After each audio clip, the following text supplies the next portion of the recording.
The advice and opinions expressed by the host of Autism Live and her guests are meant solely as suggestion and should not be in any way construed as child-specific advice. The Center for Autism and Related Disorders advises working with a board-certified behavior analyst who has experience with autism before starting any intensive behavioral intervention. Any choices you make in determining your child's treatment are completely at your own discretion.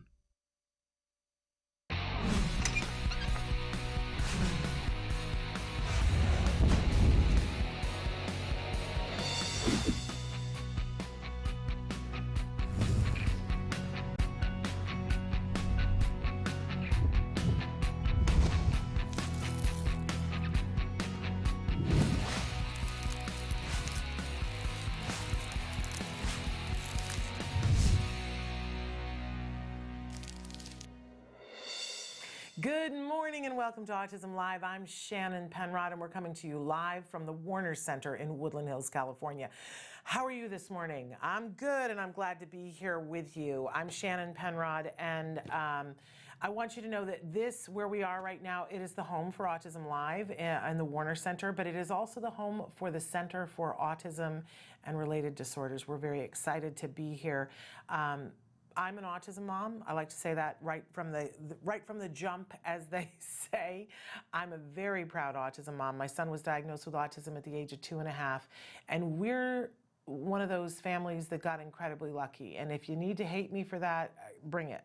But here's the deal. I want to help you to get as lucky as I was. We got the right services at the right time. We started services with the Center for Autism and Related Disorders at the age of 3. He was like 3 years and 1 month. And it made all the difference. It made all the difference. And it wasn't easy. I always like to tell people there was nothing easy about it, but was it worth it? You betcha. And so worth it that I changed my life about it, and I'm here to talk to you and help you to get you what you need. And I know that this is not a one-size-fits-all proposition, right? That, you know, you might be an individual who's on the autism spectrum, and the thing that you need help with is something, you know, having to do with social skills at the age of 22. Or you might be a parent of a young child who is newly diagnosed and just turned 4 and nonverbal, right? And what you need and what that 22-year-old needs are vastly different. And I'm here to tell you that I want to help all of you get to what it is that you need. And if obviously, and I like to say this at the start of the show, I'm not an expert, but I care. I really, really care, and I want to help you to get to those things. And I know a lot of people from having hosted shows about autism for a long time. So write into us. Traven's going to show you all the different ways that you can write into us. And what we will do is try to get somebody on the show to talk about the topic that you want to talk about, or I can, at the very least, find out, well, who is the person who knows about that, so I can give you that contact information. That's, you know, that's what we're about here. So look at all the ways that Traven is showing you that you can participate in the show. We are going to be with you live for the next hour. And you can be writing in on the live feature, which is on our home webpage, which is autism-live.com. You can be watching our old videos there, our library. Some of them are not that old. Some of them were minted yesterday, right? But you can also write in. There's a chat button at the bottom of the page. You flick that. It's free. It opens up a box. It's anonymous. I don't get to know who you are. Please write in as much information as you want. Be as specific as possible. It is really important that you let us know, not your exact address. I don't need to know that. But if you let me know what the biggest major city is close to you. And have pity, because I am finding out I am geographically challenged in a big way. So I don't know why that stuff just didn't stick. So, you know, give me hints about where you are in the world, because the services aren't the same everywhere, and the resources that I can offer you are not the same. And you might be living in the place where you hit the jackpot, or you might be living in a place where we got to drum up some support for you, right? But that is what we're here for, is for information and inspiration. We want to help you to get where you need to get to and how you want to get there. I mentioned that we welcome the larger autism community here. Of course, we welcome individuals who are themselves on the autism spectrum, right? It starts and ends there. But in between, there's a whole lot of area in which we want to welcome the people who care about those individuals. That means the parents, the caregivers, the aunts, the uncles, the boyfriends, the girlfriends, the husbands, and the wives. You know what I'm saying? So the employers. Yes, we want more and more of those here because we want more and more employers of individuals who are on the autism spectrum. We know how fabulous it is to hire them. Come on, let's get everybody on that page. So we welcome all of you. Bring your thoughts, your feelings, your questions, your concerns. We are here for you. Not just during the live show. You can write into us at any point outside of the live show. You can even email me directly at s.penrod@autism-live.com. Sound good? All right. Then if we're all set, then it's time, my friends, for the jargon of the day. This is when we take on one word, one phrase, one acronym. We try to figure out what in the hey nani are those experts talking about. Okay, so here, and I love it when we go to alphabet land. And usually anytime we do anything having to do with school, it's welcome to alphabet land, right? So here you are, alphabet land, OT. I remember right when my son was being diagnosed, the school district came to us and they said, well, we have all these services that we can offer you, and you know, we have OT. And I was like, what is that? Like, is it short for otter? What is OT? And of course, then they went, oh, occupational therapist, right? I'm giving away some of it already. But I remember thinking, occupational therapist? My son is not even 3 years old yet. He just is turning 3. Why does he doesn't have a job yet. Why would we need an occupational therapist? So this is why we include this in the jargon. So first of all, let's take a look at what our actual definition is, which I just gave away. It's an occupational therapist. That is what an OT is. It's just that you will see, the longer you spend in this journey with autism, you will see that there are all different terms for all different things, and it takes so much time to say them that you got to find a shorter way to say it. So OT, occupational therapist. But why would someone on the spectrum at any age need an occupational therapist? So let's go on to our working definition to see what they might do. So an OT is a health professional whose goal is to help people achieve independence, meaning, and satisfaction in all aspects of their lives. Now, did you know that? Because here's the truth. If you get a really good OT, then they're going to look at what isn't functional in your life and help you to make it functional. Now, this is different than a behaviorist, right? And I know that sometimes it's very confusing to people, but I'll tell you, one of the best books that I think that everybody should put on the back of their toilet in their bathroom, it's called The Pocket OT. And it's written by a friend of the show here, so go look for it, The Pocket OT, and you can even go to her website, I think it's thepocketot.com. And what it has is short little things, one-pagers in this Pocket OT that tell you things that you can do with an individual to help with them all different kinds of things. It's really quite wonderful, and I guarantee if you put it on the back of the toilet, you or somebody else in a moment of needing to spend some time in the bathroom will pick it up and look and go, hey, I could do that, right? And there are so many things that an OT can do, and if you get a really good OT, and heaven knows that there are more of them now than ever. Look, there are some people who come in and just go, well, I'm an OT and I work in a school setting, so here are the 8 things I do, right? And you'll see, you know, one of the things that they do is they help kids to be able to build the muscles in their hands so that they can write, right?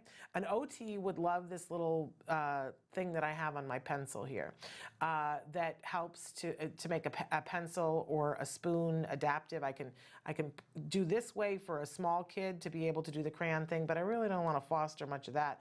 I really want to be teaching a tripod, and I'm doing it wrong, a tripod grasp, right? So one of the things that an OT does is they print out coloring book pages that have a thick black outline to something, and they'll do them for all different kinds of seasons. So, you know, we're a day before Valentine's Day right now, so they might print out big hearts, right?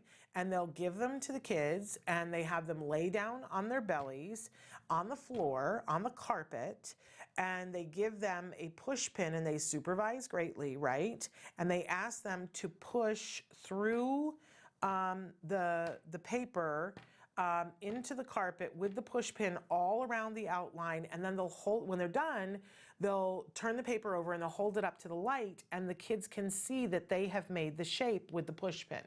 Okay, what are we working on when we do that? Well, when you have a push pin, you can't hold it like this, right? And the kids find it very rewarding. It's a very soothing task that they do. So it actually forces them to work on the tripod grasp, because that's the only way you can hold a push pin. It develops the muscles of pushing, right, through to the carpet, and it has to be through on a carpet, otherwise it's a hard activity, but there's something very deeply satisfying sensory-wise of doing that repeated motion into the carpet. Try it if you don't believe me. It's very satisfying, and very satisfying when you hold the picture up. If you haven't gone all the way around the line, then you don't get the full picture. You don't get the full reinforcer, right? So kids are very motivated. They like it. They'll do it. And since we're putting them on their bellies and having them sit up, we're helping them to work on the muscles that hold your body up. So they're working on their core muscles, they're working on the muscles up here, and being able to do their hand. That's really working on some muscular different things.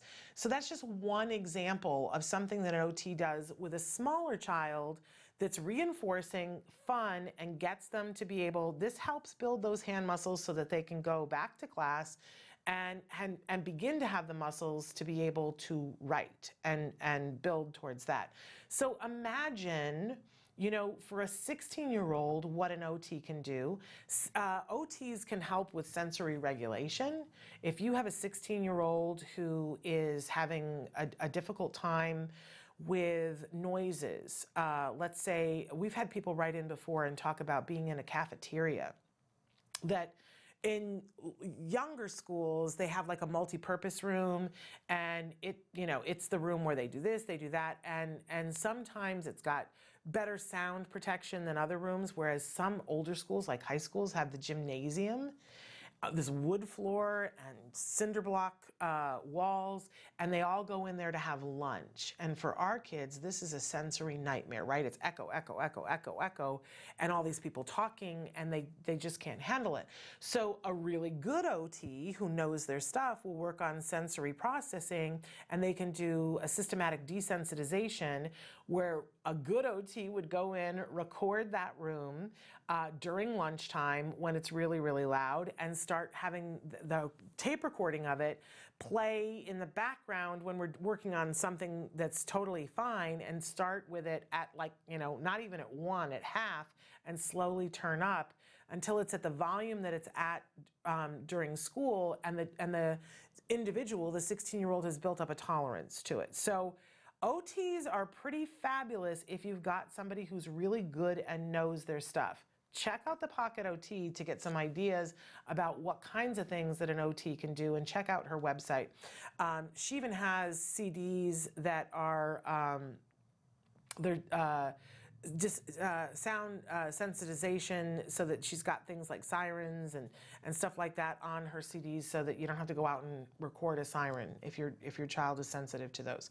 So and you can, if you've got an OT through school, you can talk with them about what you want them to work on. Empower yourself, because there are some OTs that are phoning it in. You know what I'm saying? And then there are some OTs that the stuff that they do hand in hand with ABA can blow the roof off. It's so awesome. But work with them. Tell them what you want. Don't expect them to know exactly, and make sure that you're working with, because, man, more and more schools are churning out some pretty fabulous OTs. What an addition to the team. Absolutely love it. All right, that was our jargon for today. Moving on, we always have a question of the day for you guys.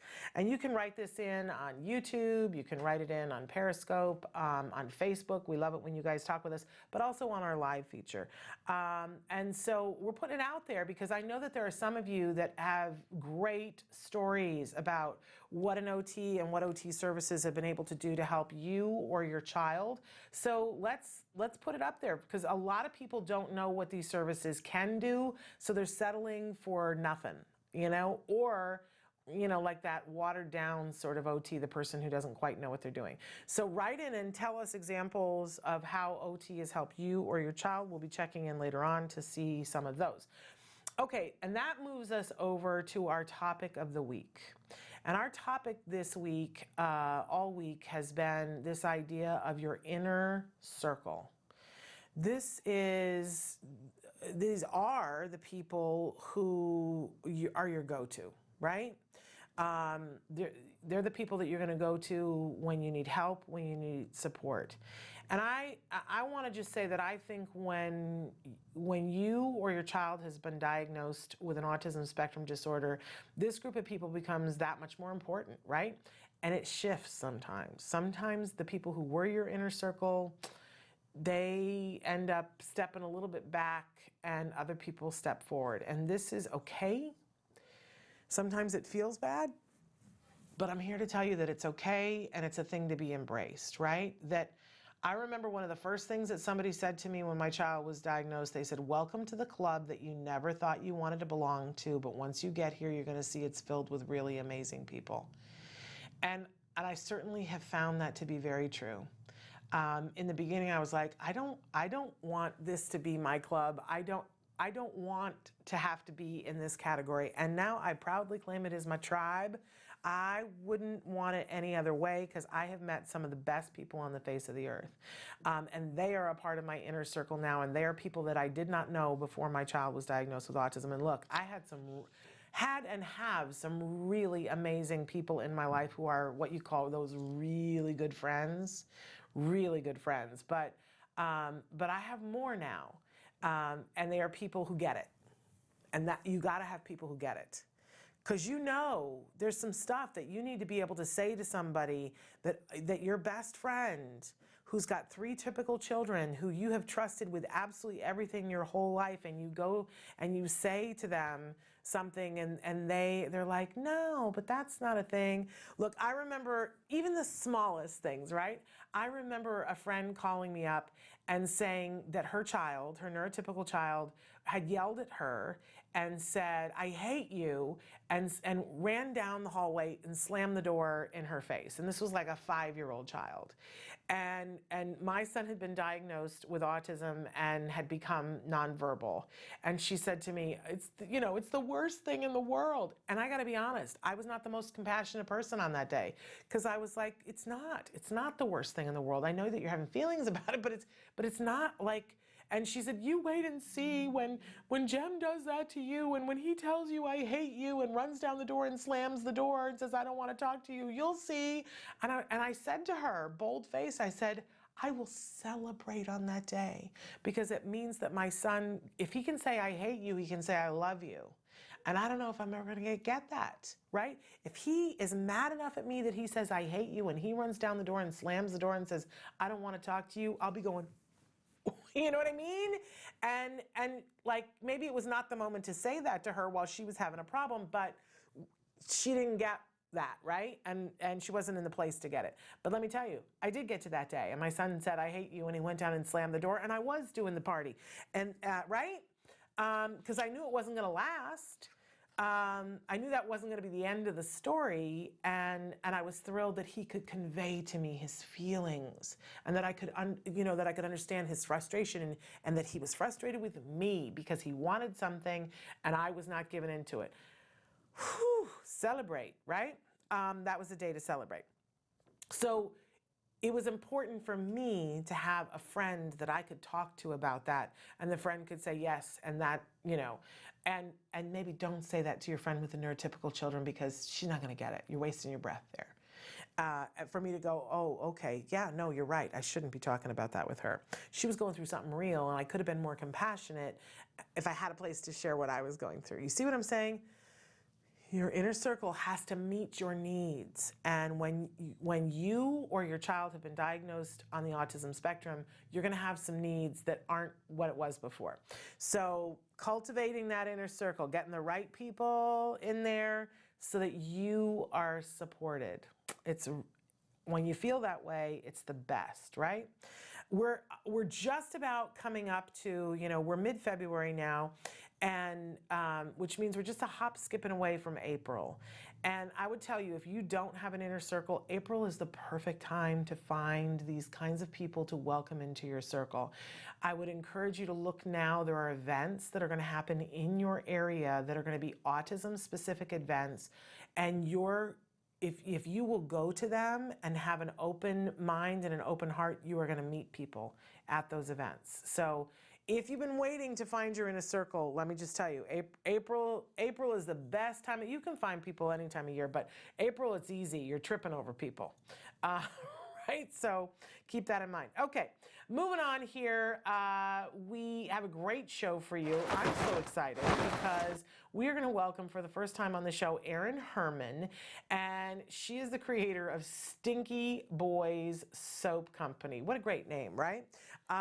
So we're going to be talking with her in a few minutes about how that came to be, what that has to do with Autism Live, and so on and so forth. A little bit later on, we're going to take our mindfulness moment. We're gonna pause, slow it down a little bit, and be mindful, because that we know will help with our everything. Okay, so stay tuned. We're going to take a short break, and then we're going to be back with Erin.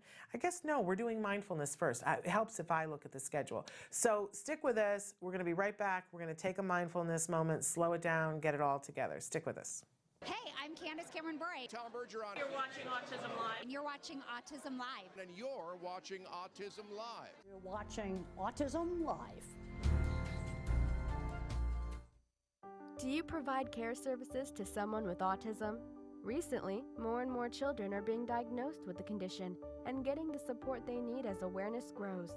But what happens to these children as they grow up? It's estimated that over 500,000 youth with autism will turn 18 in the next decade, and they'll be faced with a very difficult reality. As children with autism grow up, their services start to disappear or become very difficult to access. Things like medical care, mental health counseling, vocational training, and more. All services that are still desperately needed. The loss of support that youth with autism face as they grow up is so severe that it's referred to in the autism community as falling off a cliff. Adults with autism need the same level of support they had as children to avoid falling off the services cliff. Introducing Skills Living, the web-based software designed specifically to help transitioning youth and adults with autism so they can avoid the cliff and instead fly to success. With Skills Living, help your learner with autism develop the skills they need in all the critical areas of adult life, including self-control, planning, and problem-solving, effective communication, performing life skill tasks for independent living, acquiring and maintaining employment or other meaningful activities, developing and maintaining social skills and relationships, accessing transportation and public services, and being safe. Skills Living includes a comprehensive assessment, a data collection mobile app, behavior intervention plan builder, and automatic progress reporting. It also provides a complete curriculum addressing 16 key areas spanning the entire range of functioning adulthood. Skills Living is easy to use and can be implemented by schools, parents, and autism service providers. Call or click today for your free demo and see how Skills Living can help your learner with autism avoid the cliff and instead reach their fullest potential. Skills Living. Wish, learn, become. Welcome back. We are going to take a second here to talk about mindfulness because even for me, it's like, whoo, take that moment. Mindfulness is about being in the present and taking just the opportunity to be in the moment, because often nothing bad is happening in this moment. And we all kind of get caught up in that energy of what happened before or what's about to happen. And that's just going to be a part of our day. We're never going to get completely out of doing that. But when we get into those two spaces, we get caught up in the anxiety, and it starts to build. And the longer your kiddo or you have been in the spectrum, it's like it starts to stack. Well, this person was inappropriate and said this to me, and you're like, yeah, that was inappropriate. And so and I have rights, and then the next thing you know, you are in this mode where all this stuff is happening, but it has nothing to do with what's happening in the present. And here's the thing that I'm beginning to learn, and I'm just a beginning student of this, is that, you know, that thing that Abraham Lincoln said about people are as happy as they make their minds up to be. This moment is the only moment you get to live in. And you have the choice that you can be upset about all the things that have happened in the past, and I guarantee you have things to be upset about. Let's be honest. If you've been on this planet for any amount of time, you have things to be upset about, right? And the future, oh my goodness, we all have things to worry about in the future, don't we? I used to say that my full-time job was worrying, right? And I took it seriously. I put my back into it, you know? Let me worry about that, right? But that, on either side, doesn't bring joy. Joy really only happens in the present.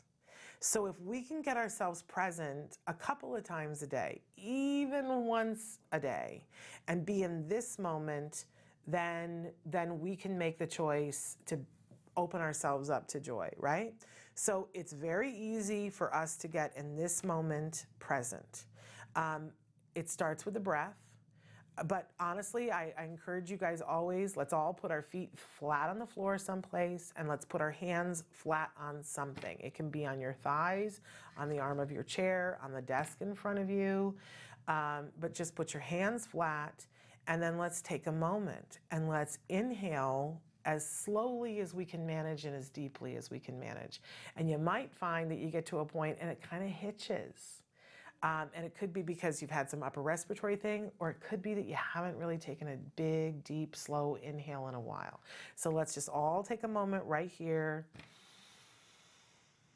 Inhale as far as you can. And, you know, some people like you to hold it. I'm just like, let's just get it in and get it out. 3 slow inhales, 3 slow exhales, right? Breathe in and breathe out. And you might find that as you're pushing it out, and try to push as much out as you can, you might find you cough. And that's okay too. Sometimes we just need to get the gunk that's up at the bottom out, right? So, you know, wherever you are, we want to make sure you get the 3 inhale. I'm just going to keep talking, but you keep breathing. Inhale, and when you've gotten to the point where you're as full as possible, just exhale it out. Other people like to, once they're getting in that rhythm, don't you feel better already? Just 3 inhales, 3 exhales. It's amazing how that much can just change your day, right? But then a lot of people like to put a thought with the inhale and the exhale. Some people like to say, let go, and for instance, let God. You can just say, let go every time, or you can come up with something else that you want to say. You know, let peace, let go. Let peace, let go. Find the words that are important for you. But if you can do this for even a couple of minutes every day, you will find that things get easier. Things that before were stress-inducing, that they're still going to be stress-inducing, but you can get through them a little bit easier. It's like an insurance policy. It loads you for the day so that you can just get through something, right? I find it absolutely amazing. I encourage people, anytime you get in the car to go someplace, stop for a second. You put on the seatbelt and stop, and 3 deep breaths. By the way, if you're a parent and you have children on the spectrum, off the spectrum, no matter what a great thing to do with them. We start the practice of, we get in the car, doesn't matter if we're in a hurry, that everybody takes 3 slow breaths in, 3 slow breaths out. Guarantee you the ride will go easier, right? And you can start this with little kids, right? And once you can do 3 breaths, if you've got time to do more, do more. Absolutely do more. I was in a conversation with a parent yesterday, and it really struck me because I thought, oh, am I living this, and am I making sure that I say this to everybody else? It's so important that we remember that we have to take care of ourselves. That's self-care, right? And I evoked that thing on the airplane that they say, you know, should the unlikely happen, and if oxygen masks fall from the ceiling, please put the oxygen mask on yourself first and then put it on your child, right? And we all hear that. And I've never been in the circumstance where I had to do that, but I know people who've had to. And they say that it's really amazing because there's so much going on and that you very quickly run out of air. And that then you're of no use to your child. And that really is the whole principle behind putting the mask on yourself first and then on your child. For every autism parent that is watching the show right now, I just want to challenge you. I know, because I have done this myself, where I'm like, well, I'll take care of me later. He needs to have this and I've got to take care of it, and blah, blah, blah, blah, blah, blah, right? We've all done it. But I know firsthand, there comes a day when you run out. I've been in the scary position where I was like, uh-oh, if I don't take care of this, I'm not going to be here for my child. And I watched a woman who loved her child and who had done everything for her child go through horrible illness and pass away. And I've watched her child have to cope with her being gone. And one of her last words was, don't let other people do this. Right? And I'm trying, I'm not good at it, right? But with you, we all have to try. And if it's just 3 breaths a day, that's better than nothing, right? But if you can, I also want to encourage you. The other day, I took the time for just 20 minutes and I downloaded a video, on YouTube. So I didn't even have to download it. I just brought up on YouTube a meditation. A guided meditation, and it was like 20 minutes. We actually have a meditation that we've done. I'm gonna ask Traven to see if he can find it. It's a meditation for stressed out parents of special needs kids. It's 11 minutes long, and I guide you through a meditation to help you to get through. And so I'm gonna ask Traven to see if he can find it, and we'll post it on Facebook. But it's such a gift to you. And it's a greater gift to your child. First of all, you're modeling, take self-care.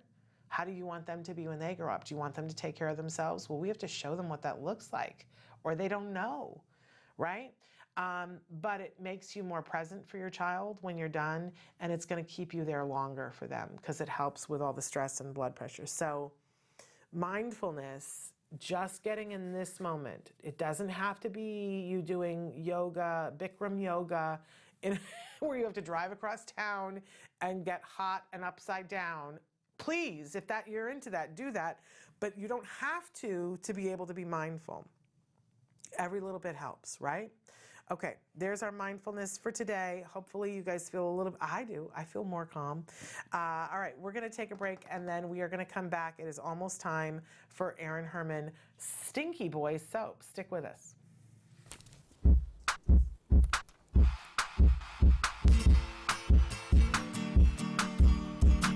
Looking for some cheap festive napkins for your next party with your kids? Look no further. We're going to be making some hand-dyed paper napkins. While we make this fun activity, you'll notice that these icons will pop up. These icons lay important information about the skill and where to find it on the Skills program. Skills is an ABA-based online tool that helps parents create curriculum to help teach their children on the autism spectrum. And if you're already a Skills user, this will ensure that you get the most out of this fun activity with your child. Well, let's get started. The materials you'll be needing are paper towels, food coloring, water, a bowl, and rubber bands. Step 1, you're going to take your paper towel and you're going to fold it symmetrically into a shape. This is a chance to be creative to see how repeating patterns are going to be made. Once your paper towels have been folded into different types of shapes and patterns, you're going to take your rubber band and you're going to use that to secure it in place. These are my folded up napkins. Now that they're ready, I'm going to take my water and mix it up with the food coloring and submerge the napkins in it. Once they've been submerged with the food coloring, I'm going to take it out and lay it flat to dry. If you leave it in the water too long, they're going to completely disintegrate, so just leave them in for just a moment. I've been very patient, and here is my finished pattern napkin. Well, I hope you enjoyed this activity with me today. Until next time, guys, craft on. Bye! To find more about Skills and to access all of the lessons you saw in today's Smarty, visit skillsforautism.com and click on the parent icon. Skills, the online autism solution.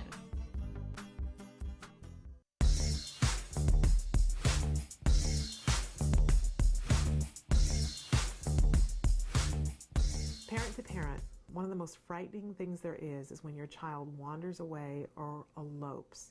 This is when they leave an area without permission. And we know, science has shown that over 50% of children on the autism spectrum will engage in this kind of behavior. But we don't have to just accept it as fact. There are things that we can do to teach our children how to appropriately ask when they want to go someplace. But before we can teach, we have to know why they're doing it.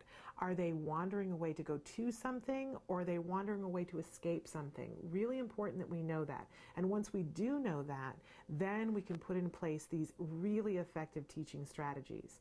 I want to remind you, though, that if your child is engaging in this kind of behavior, it's really important to work with an expert. Get professional help.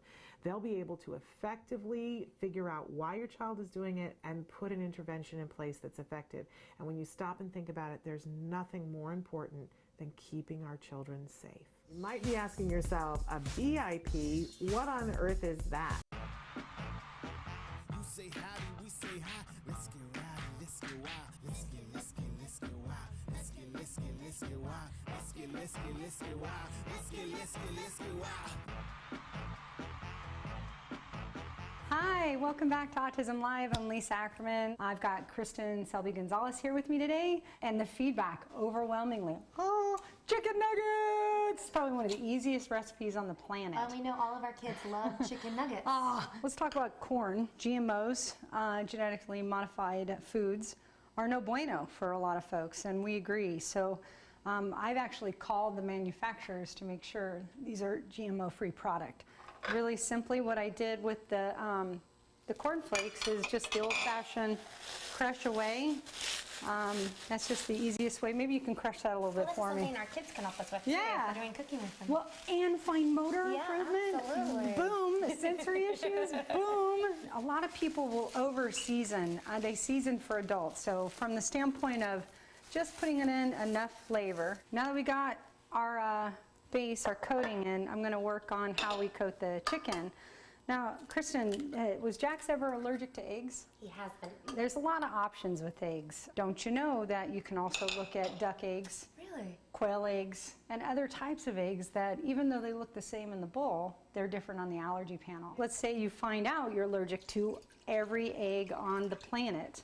You can use a little bit of water and arrowroot starch. I've got a high-grade stainless steel, non-Teflon frying pan. I'm using high heat oil, getting all ready to go. So we're just really easily going in and coating the chicken. Now, when I'm flipping these, Lisa, do I flip over and over, or do I just cook one side and then the other? You know, I prefer the cook one side because what happens is the good coating that you spent all this time crushing for me falls off. Gotcha. Bonus. About how long do you cook on each side? About 4 minutes on each side will do it. And I think you're almost there. Yeah, you're good. You're golden. Good. Fantastic. So if you want to take them out. So now that we got the last batch in, let me take you through what these finished babies look like.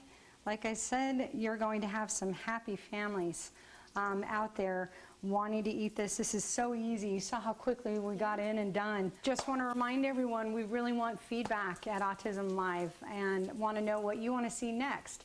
So if you've got an idea, a recipe you want us to convert or to talk about a particular topic, we'd love to hear from you. You could do that at autismlive@gmail.com or Facebook land. We're all on Facebook, facebook.com/autismlive. And then again, there's already thousands of recipes waiting for your eyeballs to go cruise over on the TACA website. We'll look forward to seeing you next time on Autism Live. Thanks for joining us. You say howdy, we say hi. Let's get rowdy, let's get wild. Let's get wild.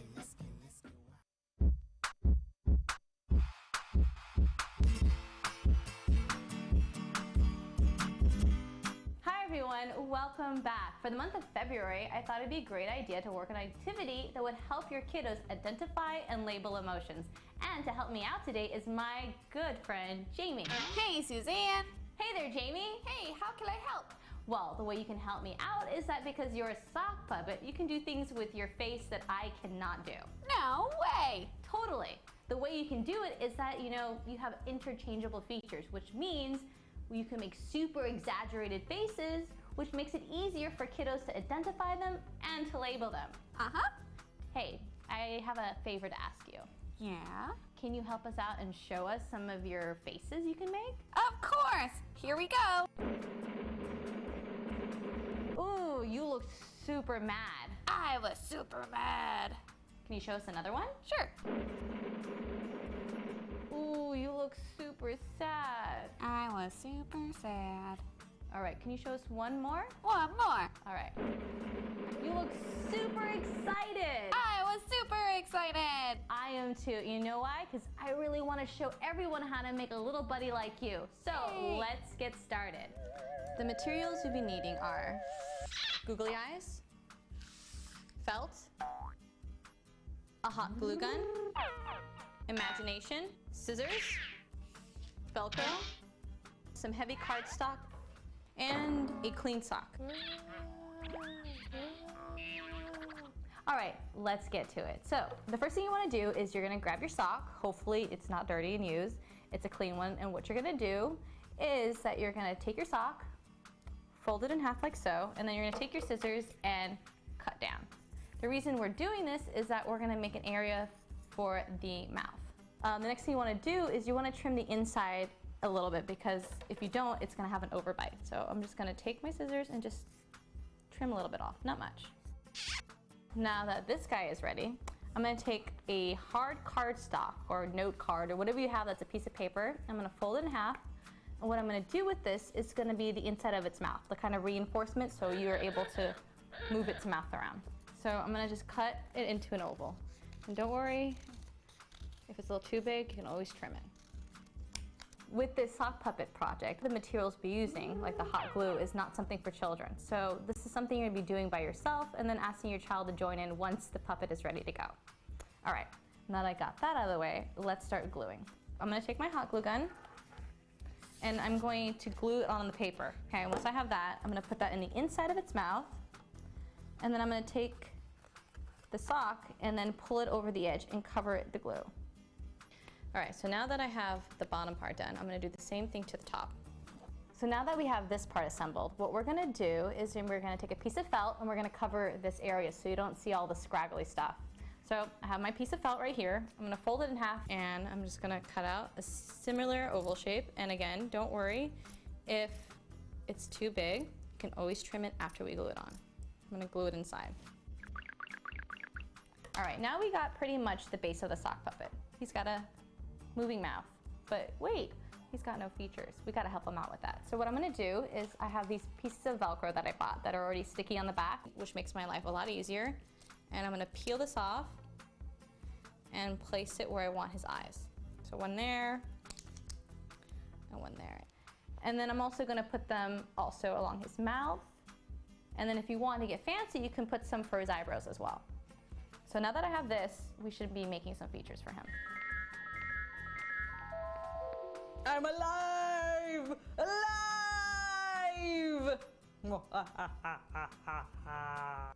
I had a great time with my buddy Jamie, and I hope you did too. Until next time, bye. Bye. And don't forget to send us your photos at facebook.com/autism-live. Can you see me? Can you see me flying by your side? Welcome back to Autism Live. Sorry about the delay, but we had a little bit of a technical issue. But joining us via Skype, we have Erin Herman from Stinky Boys Soap. And Erin, welcome to the show. Thank you so much for having me. I'm so glad to be here. We're so excited that you're here. So talk to us a little bit about what Stinky Boys Soap is and how it came about. So I am an autism mom. I have twin boys who are on the autism spectrum, and we were sort of in a state of crisis in our family. I reached a point where I wasn't able to work anymore. Their needs had become too great. We were doing like 30 hours of therapy a week, and I wasn't able to maintain full-time employment. And so my fiance and I were sitting on the couch one night on a Sunday night, and we were just sort of talking about, what's our next step? What are we going to do from here? And I said, my dream is that I would be able to open my own business to be able to use that as a way to teach Cooper and Cameron functional skills, to be able to help them be independent and to be able to give them the things that they need. And he said, okay, let's do it. What do you want to do? And so we sort of talked about what the boys' strengths were and what kind of things that they liked and were interested in, and we just sort of built our idea from there. And the boys had really become interested in cooking and things like that. And in the past, I had made soaps and bath products as a hobby, and they had really loved doing that with me. And so that's how the idea for Stinky Boys Soap Company came to be. Do you know that there's a commercial right now for we're not even going to say what it is, but it basically, and so you've seen that commercial. Do you feel like they stole your story? I might have been a little salty about it. Okay, all right, because so here was my thing. I saw that commercial and I was like, I want to talk to that mom. And of course I started researching it, and I think it's an actress. I think it's a fictional thing. I can't find that at all. And then somebody brought you to my attention while I was looking for that, and I was like, well, I want to talk to her. We had actually shared that commercial on Facebook, and I just sort of asked hypothetically, like, does it seem familiar to anyone? And all of our friends were like, that seems super specific, actually. Doesn't it? So that's very fishy to me. But thrilled, though, that there is a real story, just not with the person that they're showing on the commercial, as far as we know, allegedly, as they say. So how old were your boys when you decided to do this? So we actually just opened our company last year. So the boys are 12. And our sort of autism journey isn't typical. We didn't actually receive the diagnosis until the boys were 10. What we got up until then was every 3 to 6 months, we ended up with a new specialist and we got a new diagnosis. And so we sort of had this long list of diagnoses, right?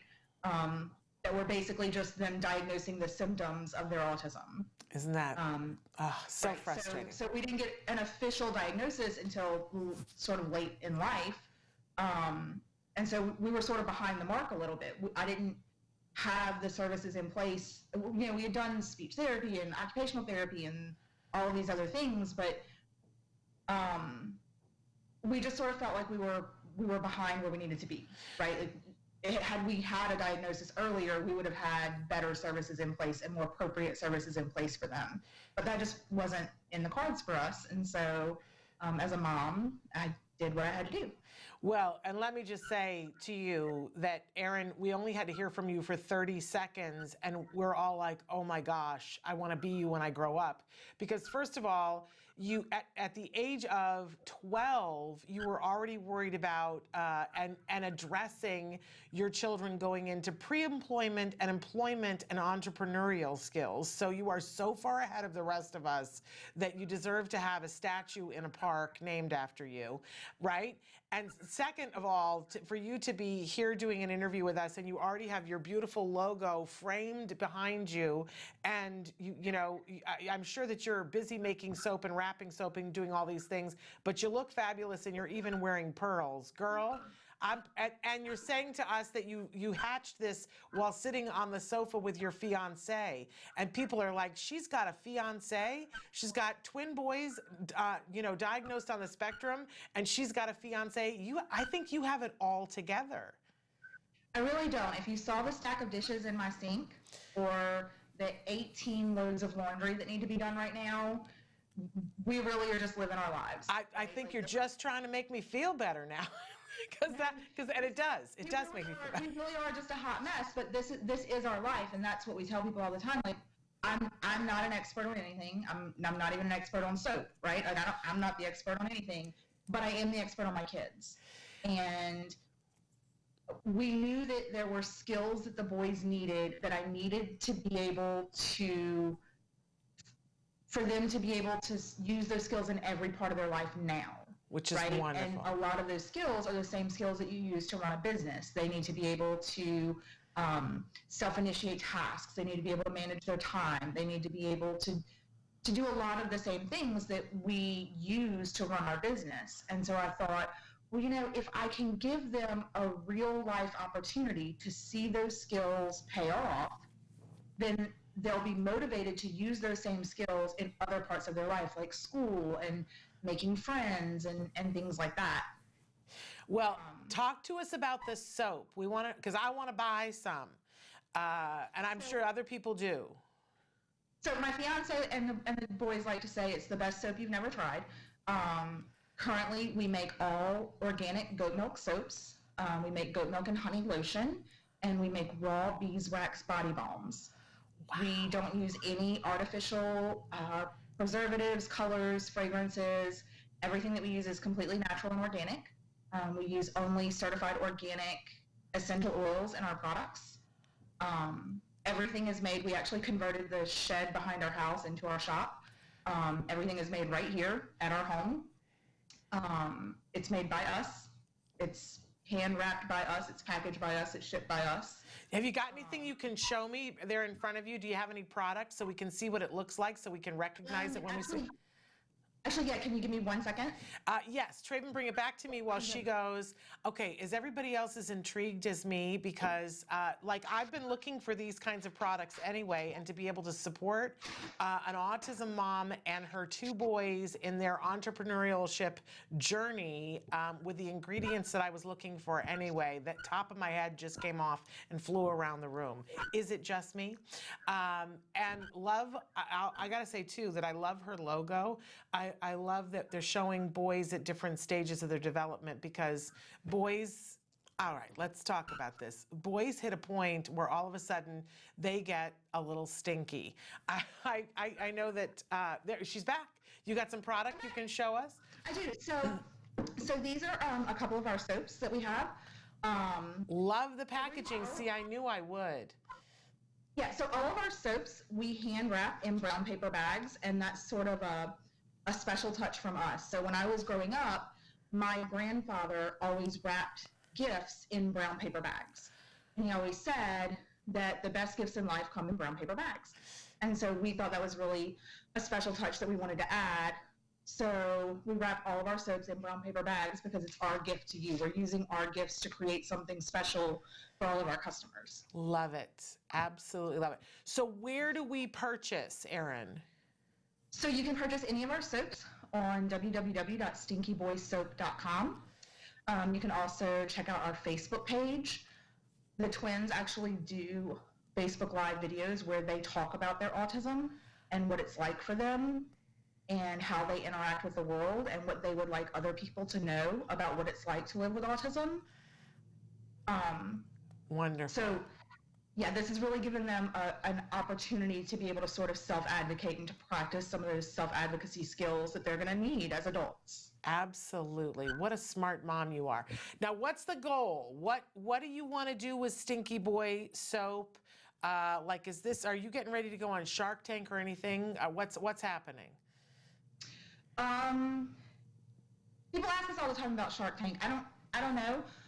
Our goal, what I see for our company, our vision, is that we want to grow to the point that we can hire other individuals with autism or developmental disabilities, and to be able to offer them the same opportunity to learn those same skills. We want to have the majority of our employee base be individuals with disabilities. Love it. I love it. And I just met you, but Erin, I love you. I love what you are doing for your boys. I love the example that you're setting. And I also want to put it out there because we talk all the time. We just had Joanne Lara on the show the other day, and we were talking about the fact that teaching pre-employment skills to our kids should not start at 18. That starting as young as you're starting is the key, right? Right, I very much agree with you. So my background is in special education, and I used to see them in the school system, and they would start to implement sort of transition plans in 11th and 12th grade, and I'm just thinking, you're giving them 186 days out of the school year to have the transitional skills to be able to leave high school and go into the workforce or secondary education or whatever they're going to do. How do we justify that's enough time? Yeah. Right? It took me 36 years to learn the skills that I have now. So as a mom, I felt like I needed to sort of help my kids stack the deck for themselves a little bit. Absolutely. And it's something that we all need to be able to do. And not everybody can make it begin like you have, Erin, although I just think it's remarkable that you did, but I love that now down the road, you're going to be able to employ other people's kids who maybe don't feel that they have the ability to start a business. And that's going to be absolutely amazing. So, again, we want to go to stinkyboyssoap.com and check them out on Facebook. Please like them on Facebook, you guys. I'm going to order some soap. I encourage you guys to order some soap because it's great soap. You've got all the right ingredients, right? And so we'll help to support them, because what I'd love to do is check back with you in 6 months or a year and see how many more people that you guys have been able to employ and what's happening, because I see that you are a mover and shaker. Thank you so much. We're very excited. This has been beyond anything that we ever dreamed it could be. It has opened so many opportunities for us. The support that we've received has been out of this world. I mean, we had no idea, that it would grow this fast or that it would be loved as much as it is. And we're just so blessed and so thankful to have this opportunity and to be able to do this for our boys, and hopefully to be able to do this for other individuals as well. Absolutely. Well, thank you so much. Give our love to your entire family, and you'll be expecting my order before the end of the day. Yes, ma'am. Thank you. Thank you. Take care. Thanks for being with us. Mm-hmm. Bye-bye. Bye. What an amazing mom, you guys. Like, I don't know about you, but doesn't that just, that inspires me. I just go, okay, see, look at how much is right in the world. We can always look and see what's wrong, right? And there's plenty that's wrong, but look at how much is right in the world when we have parents that are doing these kinds of things. Now, don't let it, if you're in a place where you're like, but I don't know what business I want to open, don't panic. This isn't you have to do it, because your calling might be someplace else. Look, I can't open a business, but I found a different calling, right? You will find your calling along the way. But the point is that there are resources out there. There are more and more people that are doing things like this, and more opportunities for our teenagers and our young adults, for them to be entrepreneurs. So I just think that that's really remarkable. Definitely get some soap. Be a part of this revolution. Okay, so I want to take just a minute, because we got a little less than a minute left of the show, to talk about tomorrow's show. Tomorrow is Let's Talk Autism with Shannon and Nancy. Nancy Allspaw Jackson will be joining me, and we've got a really amazing guest, you guys. It's Katrina Aguilera. She was on the show just briefly once before when we had Kiki Ebsen and Clifford Bell on the show with us. Katrina is a classically trained vocalist who happens to be on the autism spectrum, and she's got a show that's coming up that is very near and dear to her heart, that she's worked with Clifford Bell, who is the king of cabaret. Let me just say, talk about name dropping. So Katrina's going to be here with us talking about her journey with autism, how being a singer on the autism spectrum led her to be able to tour the world and sing in, many different countries of the world, then come back and go to the Boston Conservatory of Music, and now what she is doing as a result. She's a lovely, lovely young woman with a voice that we just keep hearing over and over, that she's been doing a series of shows around LA, and it's all anybody's talking about is how brilliant she is. And I was saying that, she has this name that is very similar to another name, and that it's not the only thing that is similar, because she's got a powerhouse voice. So Katrina Aguilera will be with us tomorrow, Nancy and I, on the show. And then next week, we've got a lineup of shows, and we do have Dr. Grant Pichet joining us again next week. I had corroboration on that. So you're not going to want to miss next week's show. But I believe that we are out of time. So I want to thank you for being here with us. I want to thank our lovely guest from Stinky Boys Soap. Go get you some. And we'll be back tomorrow. Excuse me, Let's Talk Autism with Shannon and Nancy. Katrina Aguilera, so inspirational. You're going to love that. Until then, give your kiddos a hug from me and one for you too. Bye-bye for now.